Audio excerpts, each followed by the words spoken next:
Hello, everyone, and welcome back to 11-Foot Pole, a tale of high adventure. My name is Glenn. I am the dungeon master, the long-suffering dungeon master for this crazed group of maniacs. JP, our psionic sorceress of the wastes, is dead to us, may all of his luggage get sent to Antarctica on his return trip. But I'm joined by my faithful friends. My true friends are joining me around the mic, including... I'm Darren. I'm sorry, Corey, go ahead. Corey. I'm playing Fulgrim Dustwalker, level 4 Barbarian of the Wastes. I'm Darren, playing Zorus, a 4th level Mole Gladiator. I'm Jason. I am Chaka. I am playing a 4th level Ranger from the Wasteland. And I'm Matt. I'm playing Darrock, 4th level Druid Mole. Okay, so you guys are here in the caves trying to rescue the people of the village of Nightstone, and you've decided the way to get them past this pit full of a swarm of lurkers is to get one of these sand people to use their singing ability to calm the lurkers so you can get all these villagers by. And you ran across a sand person who is perfect for that purpose. Snigbat, the Tuscan Raider, is just sitting here at the base of this rope, guarding his. Darren, we see your mitt. Sorry. He's guarding this rope, sitting here weaving baskets and singing the Mr. Sandman song, and he's trying to talk you guys into doing away with the leader of this group of sand people, none other than the infamous Hark, who is their leader and is just upstairs. So you guys we're gonna talk him into trying to lure Hark down. Yeah. So wait a minute. Mm-hmm. So we're just gonna buy this? I thought we weren't murder hobos. We're just gonna take this dude's word that all right, we're gonna snuff this guy. Is that what we're going to do? I mean... Weren't you going to throw some of the villagers in the pit? Yeah, where's the morality coming from? That's what, until everybody grimaced about it, right? I mean, yeah. I'm just saying, but it's cool. It's cool to smoke this guy just because dude says, right? Hey, man, I like the cut of Snigbat's jib. I like this. Yeah. He's ambitious. Yeah. He's thinking career-oriented. Yeah. Where do we draw the line? That's what I'm asking. There's really no upward mobility in this tribe as long as Hark is around. I prefer to think of myself as grabbing opportunity when I see it. And as soon as you guys came around the corner, bathed in the blood of the rest of my tribe, I saw an opportunity to get out of this alive. Is really all I'm asking. So how do you plan on bringing him down to our level? I mean, I could tell him that the villagers are escaping, and he would probably hustle down here. But do we want to wait around the corner? Yeah, he might kind of be more ready for a fight. But you guys could be waiting around the corner and ambush him. I'm sure the druid would want to cast some kind of crazy spell, spike growth or something as soon as he comes around the corner. And I've got Entangle. How does your boss get his food? I mean, he comes down, he comes down from up there and, eats with us. And, we had a tasty villager the other night. Oh, wait. Listen, Hark's Hark's diet is a sensitive subject. I'd prefer to move on to other matters. Hey, no judgment here, man. Yeah, I should think. You guys do a little fist bump when nobody's watching. That's good eating right there. No one eating it. You tried crow. So yeah, you guys want to set up in the hallway here, and I'll I'll get Hark to come down. What do you think, guys?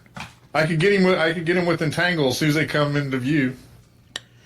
And then what? We walk up and slit their throats? What?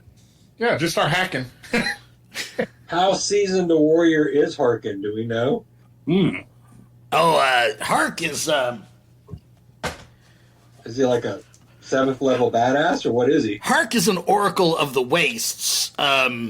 So he has certain magical abilities related to his singing. And his bodyguards aren't exactly pushovers, but I mean, you did just wreck my entire tribe, or at least the part of the tribe that's here, in house. So I'm sure it'd be no problem for you guys. And of course, I'll be there to help you. So don't forget about me. You're right. Right. Yeah, you will. Okay. So You guys don't even want to roll an insight check to see if he's telling the truth? God, you guys are so cynical. Sure. I believe him. Anybody have good insight? I don't have good insight. All right. Then maybe what we can do is kind of like duck I've got out a of great sight. insight. Maybe we can get surprise on this guy when he comes down. Well, that's what they're talking about. You guys hiding in this hallway, and when he comes around the corner, you guys gank him. Yeah. I just need to know where everybody's going to be standing. And Jason, you need to move closer to your mic, man. I can do insight. I can do insight, Darren. As long as I don't roll a 1. You guys don't need to do insight. I think you know. Okay. He's lying.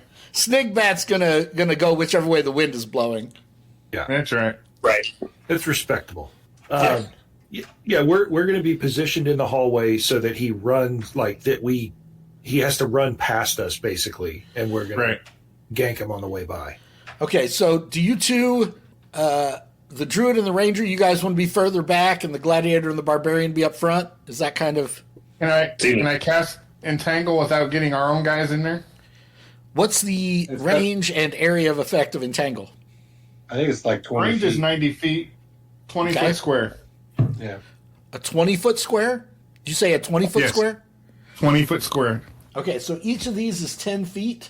So you could do like 4 squares, like however you want to position it. Okay. So, I mean, the entangle, that's friends and enemies alike, right? Right. That's why I'm trying to do it past them so that they're, I don't hit the ones that they're standing on. Right. Well, But- if you can wait until he engages us and then drop it on so that it doesn't hit us, but it hits him. Okay. Because if it restrains him, it's over.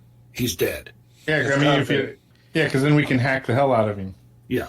I mean, But he is if he's talking about he's a spellcaster, he might want to be at range. True. So, But he can also cast spells while restrained. sure, okay. yeah. But what I'm saying is, if the barbarian and the gladiator are next to him and he's restrained, and we have advantage on our attacks, Yeah. he's dead. Okay. all right. So you guys get into position. And, Are we going to have advantage? Question: will we have advantage because he's going to come around the corner, not expecting us to be there? No, because in order to get him to come down the steps, he's going to have to. He's going to be expecting trouble.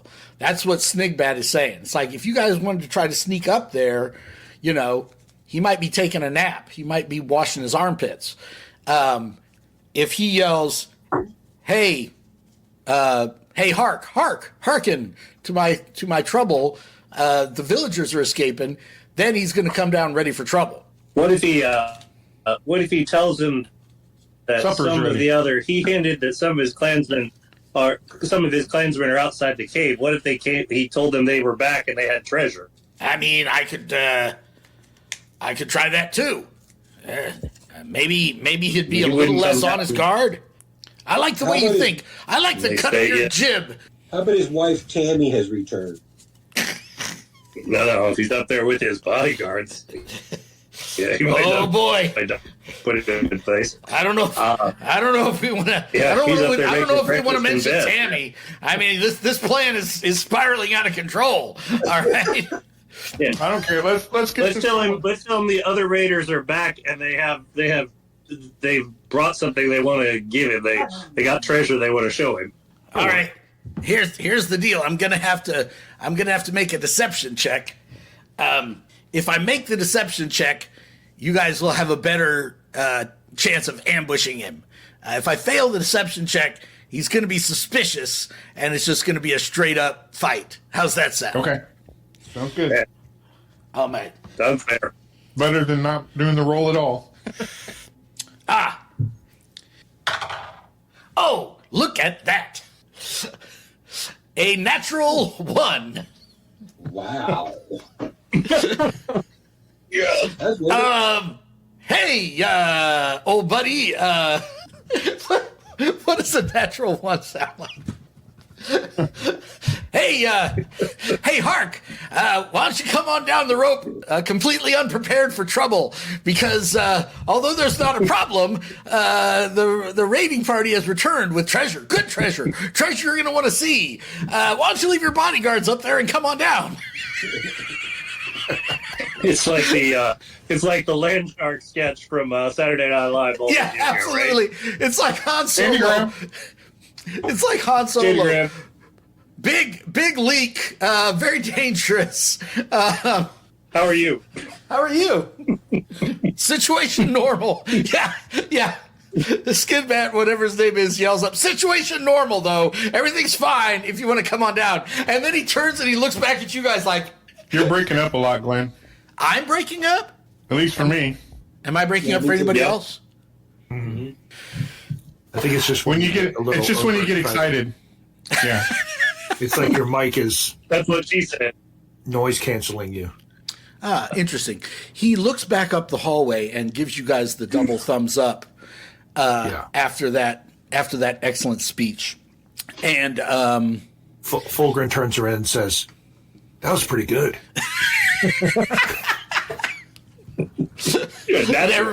Everybody else is just shaking their heads and rubbing their foreheads. All right, so needless to say, these guys are not terribly surprised when they come around the corner and see you guys, and it's just going to be a straight initiative roll. Let's roll for initiative. I got an 18. I've got a 19. Where's my modifier? Initiative modifier. Oh, plus your 3. dex mod? I got a 22. Dang. I got a 5. I got a 20. Awesome. I got a 7. I got a rock. That sounds awfully familiar. All right, Jason. So as they come around the corner with their weapons ready, they're putting on their Sandman helmets that they all wear with the tubes for the eyes and breathing tubes. They look down the hallway and they see you guys, and you have your bow drawn. You're ready for action. What do you do? Oh, well, I'm going to go through it because what Dude was expecting was somebody else returning with treasure, but instead he sees us. Right. The jig is up. It is up. I'm casting Hunter's Mark on him. And then On Hark? On Hark, yep. And then I'm going to range with a bow. That's a really shitty roll. 13. No, I'm sorry, 15. 15 hits. 15 hits, okay. So that is a die plus 3 plus a 6 sided. So that's 4 plus 3 is 7 plus 10 points. Great. Oogly moogly. Okay. Darren. And a 20 out of the box. How about Okay, that? wait. So here's wait. Here's how we do D&D. You got to tell me what you're going to do. Before you roll any dice. I'm going to engage. I'm going to engage the closest one I can. Okay, all right. So you're going to move up here, adjacent to one of his bodyguards, and you rolled a nat 20? I did. That seems a little excessive. Out of the box, baby. Okay. That's good. Good roll. Good roll. And I roll 2 dice and total them, correct?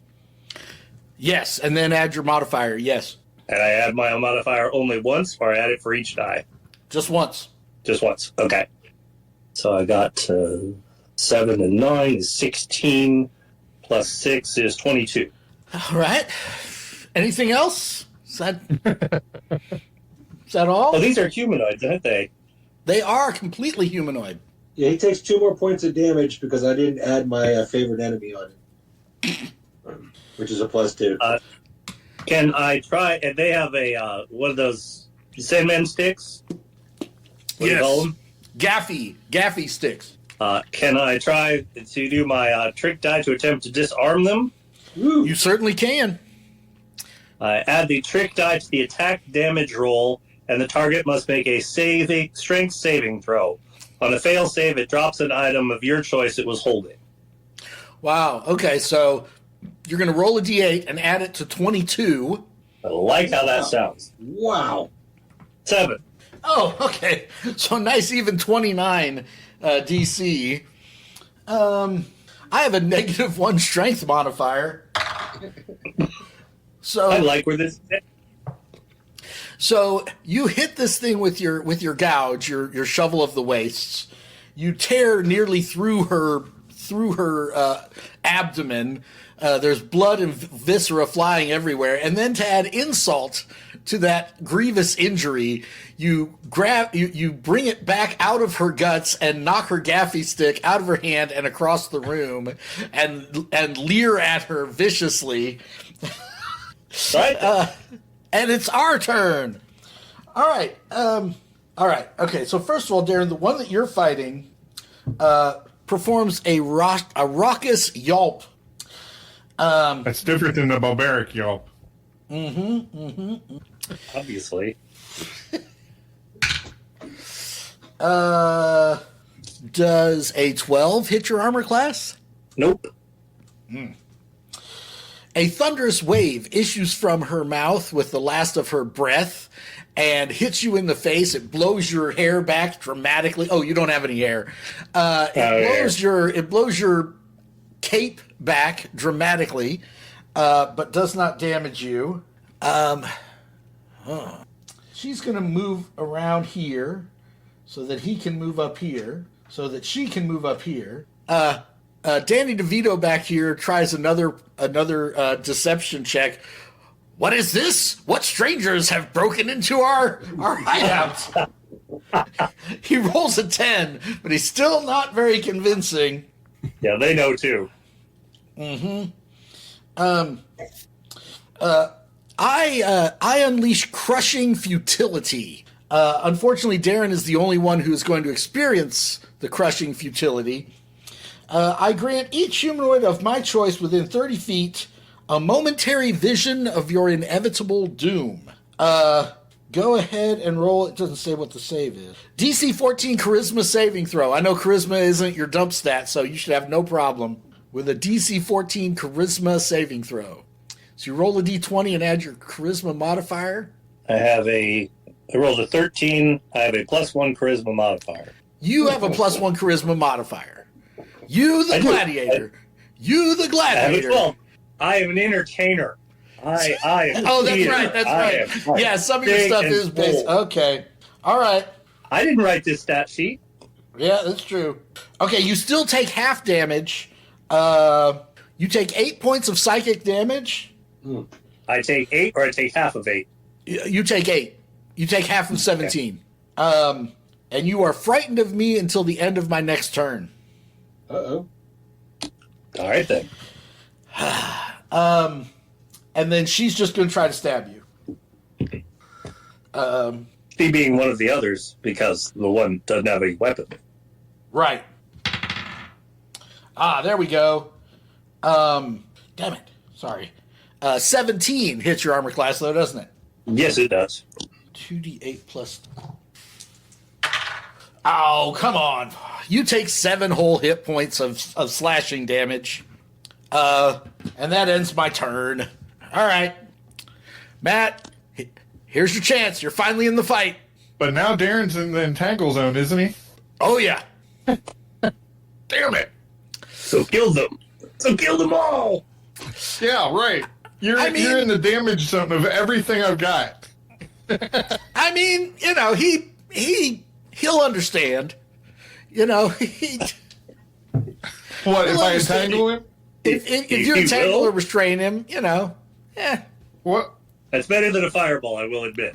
Well, what's the likelihood of you doing a strength saving throw? Because you're in there, right? So you'd still have to do a strength saving throw. Strength is his best stat. I like my odds. Yeah, go ahead. Okay. Take a shot. So I'll do the entangle. All right, read it to us. Grasping weeds and vines sprout from the ground in a 20-foot square, starting from the point of within range. For the duration, these plants turn the ground into difficult terrain. The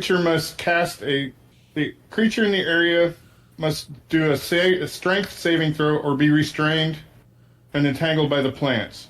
And then every round they have a chance of using their turn for a strength saving throw to break free. Okay, so if we fail, we're restrained. Correct. And we have to use our action to get out? So the creature restrained by the plants use its actions to make a strength check against the spell. Oh, this is bull right here. This is crap. All right. The white one is the injured bodyguard. What's the DC? It doesn't give me a DC number. What is it, Corey? It just says, 8 plus his wisdom mod? 8 plus wisdom plus proficiency. oh, wait a minute. So it changed when your wisdom went up. Mm-hmm. My spell attack is my wisdom plus my proficiency. The 8 doesn't count. That's only on my saving against magic. Yeah, that's what I'm trying to do is save against your. Oh, I thought that was magic. my save against magic. Okay. So it's 8 plus 5. So 13. Okay. I had 14. 8 and 5 is 13. So one of them saved, and now here's the leader. He's got -2 on strength. He rolled an 18. Oof. Okay, so the badly injured one is restrained. The other two are still okay.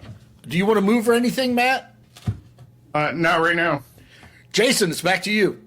Hey. Same thing. Does Darren have to save or no? Aaron, did you save? Oh, yeah, Darren has to save too. I got a 14 plus 4 strength. You're fine. 18? You're fine. Okay. So we're gonna do the This same round. thing. Hey, hang on. I get to go, don't I? Yeah, you do. Oh, I don't care. By What all you do. means, do go. Okay. Move me up to the wounded one. Okay. Take her out, little buddy. And that one's restrained, right? Yeah, so Fulgrin pulls out his napkin and Yeah. puts it down in his Lunchtime. shirt. All right, so advantage on this roll. It only rolled 1 die for some reason. Okay, let me roll it again. All right, does a 14 hit? Yes, it does. Okay. Rage. Sorry, forgot. Should have raged at the beginning of No, the too turn. late now. No, I'm messing right. with you. I'm messing with you. It's fine. All right, so to be 10 points of bludgeoning damage. I'm alive with 1 hit point. Okay, Jason, now you're up. Okay. So I'm going to target the big dude again. Same as Okay. before. All right. It's going to be a 14 to hit. 14 is the magic number to hit the leader. All right. Hark. That is going to be 1d8 plus 3 plus a 6-sided plus 2. So it's 3 plus 3 is 6 plus 4 is 10, 12 points. Oh, okay. He is not happy about it. Mr. Bickle. Already back around. Going quick? Mm-hmm.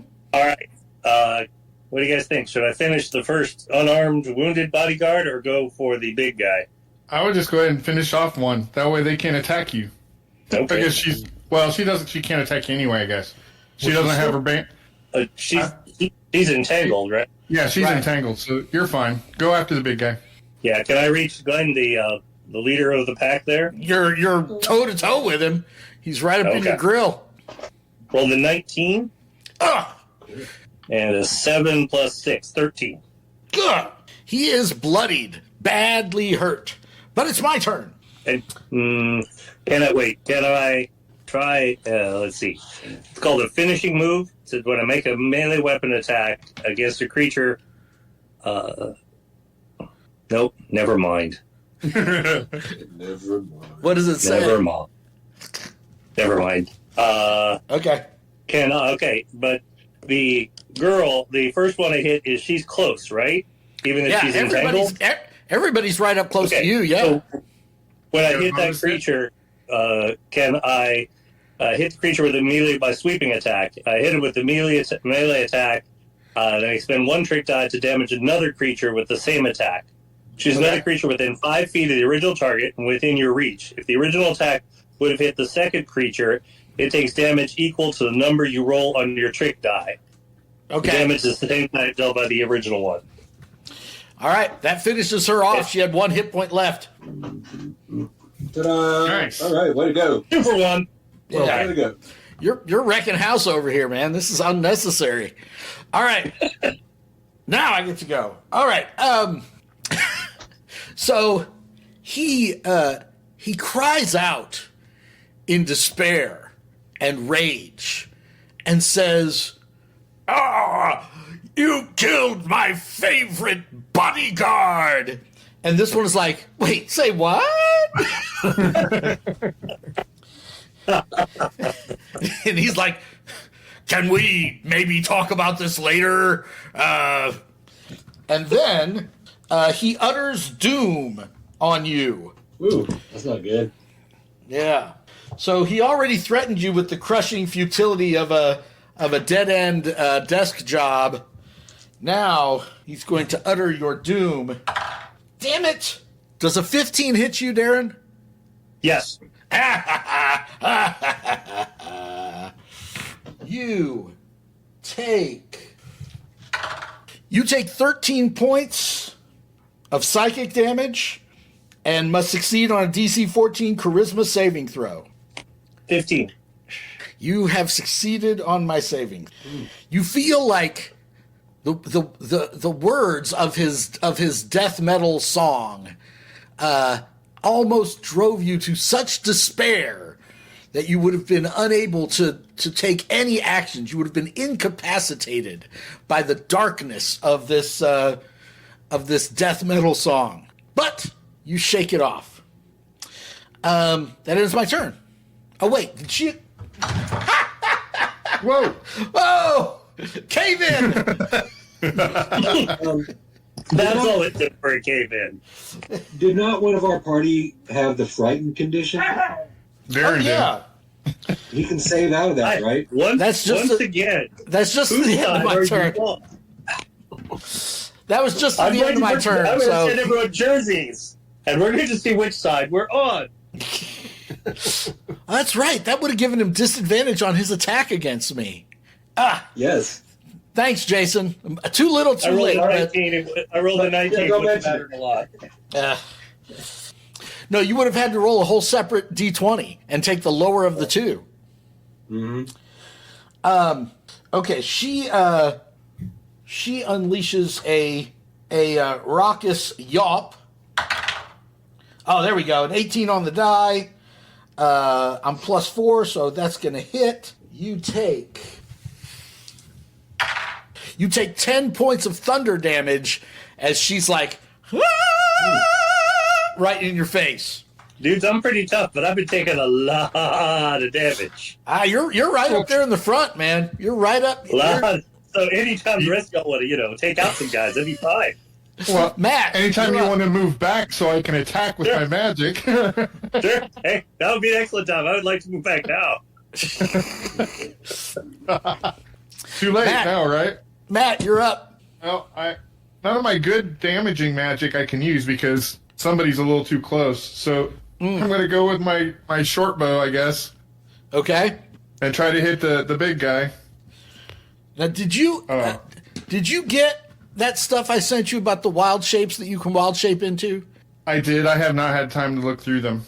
What were you Sorry. doing? Celebrating Christmas with your family or something stupid? Trying to get a car back from being stolen and fixed. What'd you roll on that attack? Not good. Even my attack bonus doesn't help, so. Okay. Corey, I'm going to let you take a turn this round. Okay, good. Fulgrim will move up next to the big dude. All right. So, Matt, do you still have Entangle open? Yeah. What does It's it for say? the duration. Right, for the duration, like how's it read? Just read it out to me again. Grasping weeds and vines sprout from the ground in a 20-foot square starting from a point within range. During the duration, these plants turn the ground area into difficult terrain. A creature in the area, when you cast the spell, must succeed a strength saving throw. Okay, that's enough. So the they don't. Yeah, the as long as they ensnaring cast it only the first works. time. Yeah. Okay, I'd have to recast it probably to make them save again. that is correct. All right, Corey. So you walk up next to the leader. Yep, and going to let out a savage yelp of my own and recklessly attack the big guy. All right. So how about a 23? Yeah, that'll hit the big guy. Oh, crappy damage. Okay, 8 points of bludgeoning damage. Okay. And that's it. Oh, but he, the spirits of my ancestors are now flittering around him and distracting him. So he has disadvantage on any attack that isn't against me. And if he does hit a creature other than me, it has resistance to the damage. There we go. So Darren, you've been Zoris has been up here just absolutely painting the walls with blood and just absolutely these tremendous earth-shattering attacks. Fulgrim comes running up, lets out the loudest roar that he knows how to give, and he brings his hammer down. It's just like dunk off this guy's hip. But his ancestors are in the game now, so that's something. Jason. Okay, so my primary hands, of course, are holding the bow as my attack. But you remember, guys, I got 4 arms, so my secondary hands, I'm going to be doing jazz hands, right? Wow. While I'm drawing my bow for the same attack as before, that's going to be a miss, obviously distracted by my jazz hands. You distracted yourself? Okay. All right. It's unorthodox, but I'm going to allow it. 10 doesn't hit, right? No, a 10 doesn't hit nothing. Darren, you're back up. I may have misexplained what I was looking for by the way of help. That may be on me. 15 hits? Yes. Still attacking the main guy. 7 plus 6, 13. I had exactly 13. He goes down. Can I say with growl to the other 2? There are 2 other bodyguards there, right? No, there's one bodyguard, and then there's your pal, Danny DeVito. Look at the other bodyguard and say, look, we don't have to finish this way. We don't have to kill. This doesn't have to end with your death, too. We just... Make an intimidation check with advantage. Intimidation check. Ooh. I have intimidation. It is +3. I roll a 12, 15, plus advantage. Advantage is you roll the d20 twice and take the better. Oh, okay. I rolled a 14 the second time, so +3 is 17. All right.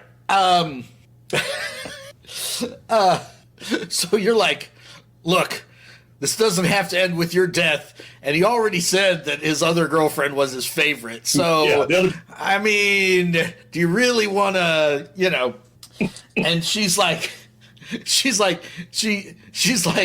yeah, screw him. Girl, I'm worth it. I deserve a man who's going to treat me with respect. And he isn't it. Absolutely. You go, girl. Yeah. You know who is snap. She does the snap thing, and you do the snap thing. You know who's really respectful, and then kind of just make a nod over towards Snigbat. This is a solid guy right here. He'll take good care of you. Make a persuade check there for your matchmaking, your sandperson matchmaking abilities. 5. Okay. So you cannibals are short of charisma.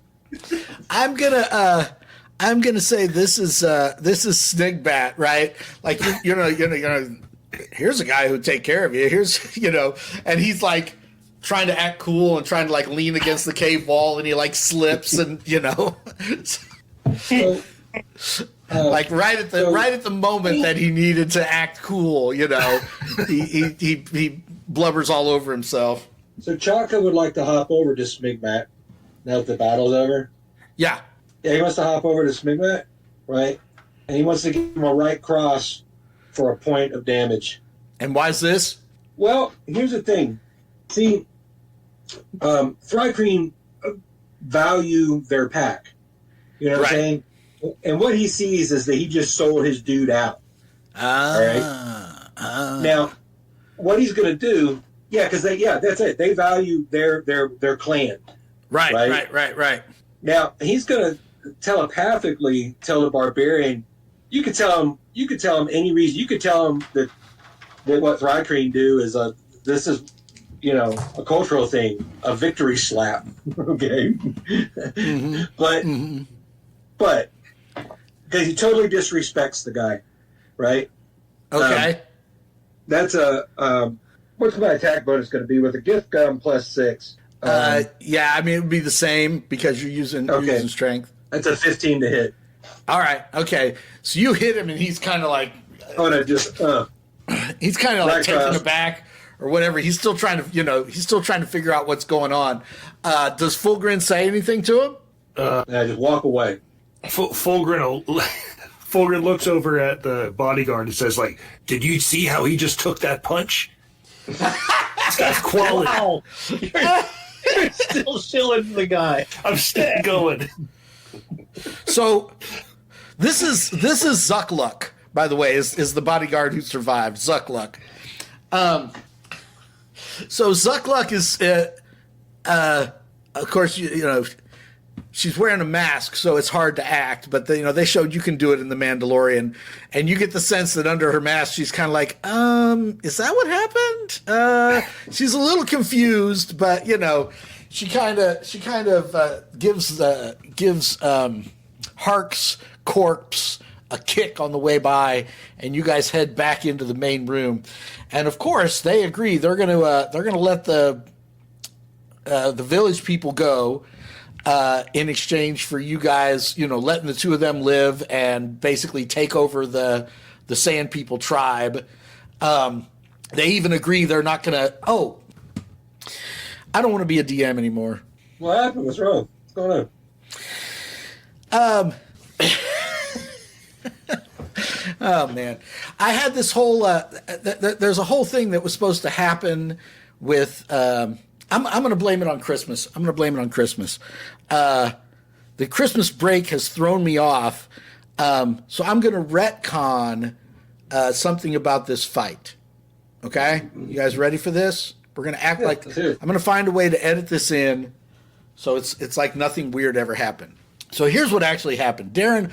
All that damage you took from the leader, it wasn't from his crushing despair attack at all. You took the same amount of damage, but what happened was, Hark came down the steps, and he comes around the corner, and he's a regular sand person. He's big, but he's a regular sand man. But instead of carrying a gaffy stick, he has this device. Okay. He's got this sort of ceramic canister thing with like flashing lights on it and little antennas and wires sticking off of it. And one end is kind of glowing. And when you came up to fight him, he pointed it at you, and this beam of energy shot out of it and like burned you. Okay? Okay. Like a flamethrower. Yeah. Like, it made this sound like, pew! And this beam of energy came out and did you grievous harm. And let me just check something here. See where I put this. So, this handheld metallic device of interlocking hollow metal rings and arcs sends out a destructive beam of energy. And each ray emitter has a predetermined type of damage. Darren, since you were the one experiencing the awfulness of this damage, I'm going to let you roll a d20 to determine what kind of damage it produces. 11. 11. Ooh. Cell-disrupting radiation. I do like, just for Corey's benefit, I want to note here that 13 through 16 is force damage, which is bludgeoning damage. It says right here, I did not make this up.